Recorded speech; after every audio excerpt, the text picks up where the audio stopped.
South Africa are the only team who are in control of their destiny this Rugby Championship round, because all they need to do is win and make sure they get a bonus point. Job done, nobody can catch them. And they're playing Argentina. Now, you would expect them to beat Argentina, but Argentina have beaten both the other teams outside of the box in this tournament.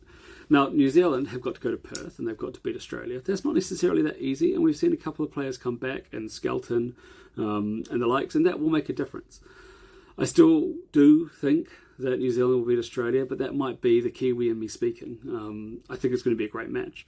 They will also need a bonus point if they're going to have a chance, right, at overtaking this. Because realistically, both Australia and New Zealand need either South Africa to lose or to not get a bonus point. For New Zealand, that is the primary piece for them. As we look ahead to Twickenham, I want to show you something. We need to think about scores, because the Box can plan to win. Now, Twickenham tomorrow, I was actually just looking because it's windy as.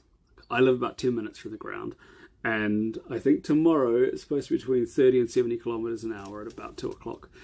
So the wind could be swirling around, and that could be a leveller, right? Now, it is quite protected inside Twickenham, but it can be quite swirling. So we'll see how that looks and how that works. And the reason I mention that is if it is wet in there, it's going to be rain tomorrow. Not crazy amounts, but rain. Could it be that the Box can't get the bonus point? At which point things get tasty if New Zealand can, right?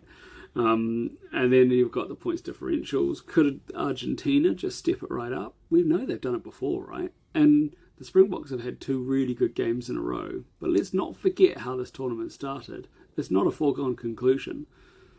So I'm fascinated. I can't wait.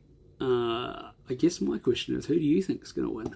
I think if I was putting money down, which I don't really bet, but if I were, I'd probably put it on the Springboks. And then All Blacks as the second choice to win the whole shebang. Let's see what happens.